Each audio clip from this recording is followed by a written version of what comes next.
Are you ready to get woke? Okay, I was just asked a question here by these amazing beings about experiences with DMT MEO5. So, um, hmm, geez, where do you start? So, as far as how I got introduced to it, um, it came into my life after I was 25 years sober and clean. So I thought a lot about this. I thought about the purity. I realize it's not a drug, it's a medicine. It's here because it's here to show us who we are, as all medicines are. They are all aspects of ourself, and they all work together symbiotically to show us to ourselves. It's amazing. Anyway, these beautiful guys wanted me to share a little bit about some of the things that can go down in some of these trips, especially, and they're not trips, they're voyages into yourself, into the truth. And so when I started it in the early days, we were journeying with someone that introduced us, right? And it was a female. She was amazing, as well as, yeah, she had a flavor of her own journey and her own shadow side too, being human like us. Anyway, we were in this journey, and she introduced myself and my wife to this medicine, DMT MEO5. And when Kathy said she was going to do it, I was like, wow, okay, it felt right. I've heard about it before. And so I set up a sacred ceremony for her and called in the guides, and I was really there to support her journey with the carrier. And it was epic. It was so amazing. I'm like, I'm in. So when I went on my journey, we can talk about that another time, but it literally was a full-on awakening for me. Like I arrived on this planet fully remembering who I was on this planet from that journey. It was like incredible. So after that, I'm like, oh my God, everyone's got to experience this. And we did about 35 journeys after that, like just helping people. So there's a medicine carrier and us holding space. And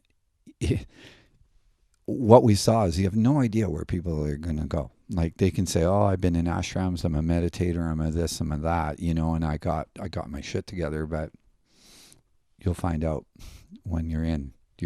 Like there's nowhere to hide. Everything's revealed. So anyway, this one journey, a friend of ours, he had these polyps in his nose, right? Like these huge polyps, and he had sleep apnea for years. He couldn't sleep, had a machine, and it was really messing him up, right? Because he couldn't sleep. And he had great interest in DMT MEO5, and so we had him over to the house, and there was someone else, Kathy and me, and the carrier, medicine carrier. And so I'm wanting to keep it all sacred, so I'm all in white. I've got my white pants, and I've got my white little kimono and everything, like dialed in, right?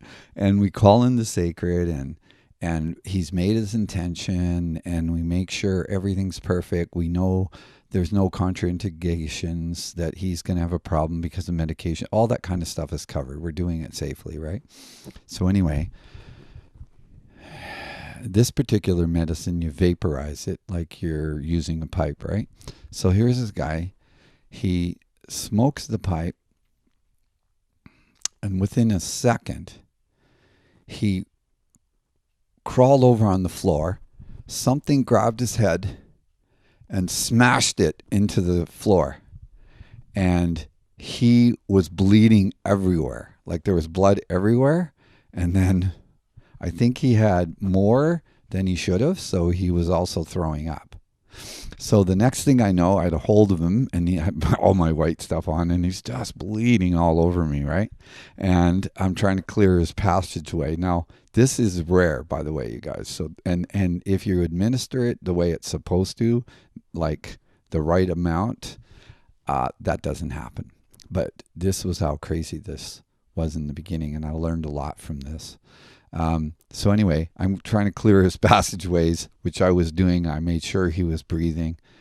He's still bleeding all over me, and I'm wondering, like, you know, is he like, how deep does this go? I didn't realize what was happening at that point. But I got eventually, didn't take long, that he was okay. And I just let him go. And even though he was, he was bleeding, I was like, whatever, he's going to do his thing. So once you could see him dropping into, his shadow side, and he was only in there for about 5 minutes, and he worked through a ton of stuff. You could feel it, and then he broke out.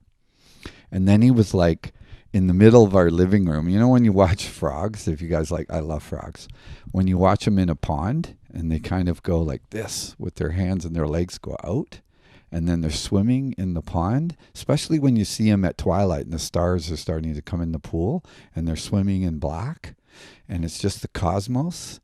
It was like he was swimming, and his hands would go out like that, and his legs would go out, and he was going along our carpet, and he was going, "Ooh-wee! Ooh-wee!"